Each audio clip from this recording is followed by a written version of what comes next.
Hello, this is Brandon Zorus again for the third video in the Awesomemoocs series on Twitter. And in this video I wanted to talk about sharing via the social media buttons on some different websites and how you can find articles and find information on the web out there and be able to share it through Twitter. A lot of articles that you'll see, so I'm just going to kind of show you some of the different websites that I like to take a look at. Mindshift by KQ Ed News is a really cool site that has some really interesting articles. A lot of the articles now have a lot of these share buttons, and they're really kind of wanting to promote sharing online. So if you find an article, so if we just find one here, what core skills do teachers need to be effective, so let's just say we want to share this article. Oftentimes it's good to actually read the article to make sure that it's something that is actually what it says it is in the title. Sometimes you see something and you're like, oh, this is cool about differentiated instruction, I'll tweet this out. And the article will be really poorly written about differentiated instruction, or it could be something that's maybe not really worthy of sharing, or it could be an ad, or it could be from a person that maybe is not really a credible educator and they're just trying to sell a book or something. So it's really important to read the article before you tweet it, just so that you're not sending out information out there that could be misinterpreted. So a lot of the times I would read out the article, so this one I already checked out, it had some really cool information in it, and the share buttons are usually at the very, so this is a very long article, the share buttons are usually at the bottom here. It also had it at the top. So usually when you go to share something, if you click on the Twitter icon, it does normally one of two things. It can open up, and if you're logged in, you'll see your face there. And it usually has the title that's already put in, and it has the article link, and sometimes at the end it will say share via, and it'll have a link to the website. It's also sometimes a really good idea, so I'm just going to minimize or close this for a second.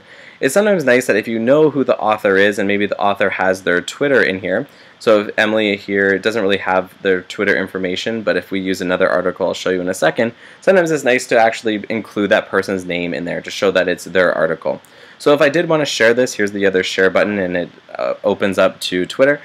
So I did want to share this article and what core skills do teachers need to be effective, and I click tweet. So what happens is it'll say it's all done, and when I go to my Twitter and I click on home and I can click on my tweets, I'll be able to see that the tweet here is that's just been shared right there. So it shares instantly and it goes through there. So I like this site as one that I let share. EdSurge also has a lot of really cool articles that you may want to share as well. So if we just take a look at this app, I haven't really taken a look at this one yet, but let's just say it is something that I really wanted to share, and this one has also share buttons up here, so I can click that, and this brings up a whole new page, and at the bottom here it even adds a hashtag, and it says via EdSurge. So they've already kind of taken credit for when you're tweeting that out. But what sometimes I like to do is that if these people wrote it, and here this is kind of unusual where there's 3 people writing an article, but normally it's 1, and so maybe I want to just say, maybe, hey Lisa, this is a great article, or this is the author. I can copy this part in the address, and I can share that. So maybe I can say via EdSurge, and then also this is Lisa's Twitter. So I'm giving credit to them, so I'll just tweet this one off, and I promise to go back and read it to make sure it's a good one. So I go through and I tweet that out.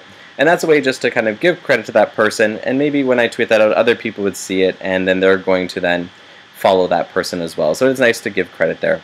Edutopia is another great site where they have also really cool things on education, and it says designing learning that matters. And this one again here, you can tweet it from the top here, you can share it on Facebook, and this one pops up as well, and it has a little kind of, I don't know what that line's called there, and it says Edutopia. So you can also add in hashtags, so for example, designing learning that matters, and I think this should be to my TDSB ICT colleagues, so I would put that in there, and then I'd tweet that out. You can also here, if I saw Joshua here, I can follow him on Twitter, so I can click that.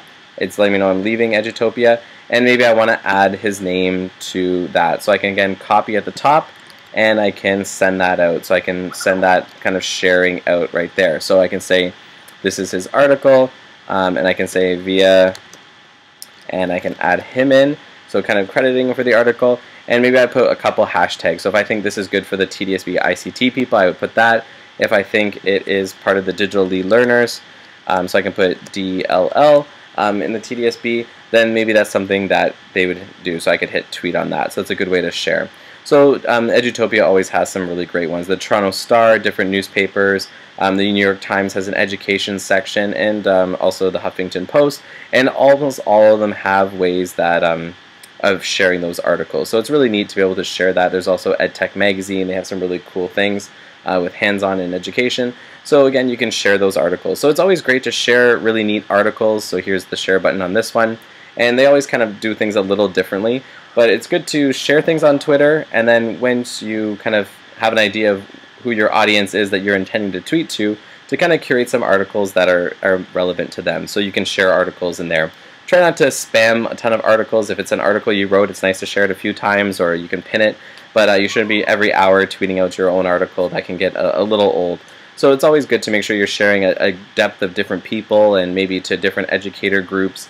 And kind of what your interests are, and your Twitter kind of will morph into your personal style, whether it's purely professional, a mix of personal and professional, or if you just want to kind of have just your classroom Twitter where it's maybe just based on your subject area. So you'll gain followers, you'll lose followers according to kind of what you're tweeting, so you kind of build a following based on the kind of things you start to tweet about. So if you started your Twitter and it was just about maybe baseball, and then you slowly kind of get into education, you're going to gain more education followers, possibly losing some of the baseball people who are just looking for baseball in their feed.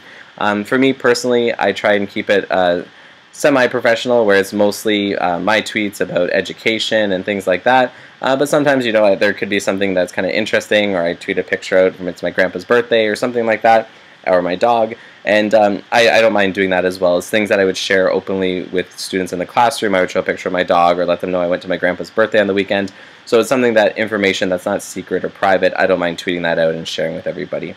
So that was sharing via social media video. Stay tuned for a few more. Thank you. It's Brandon Zoris. Have a great day.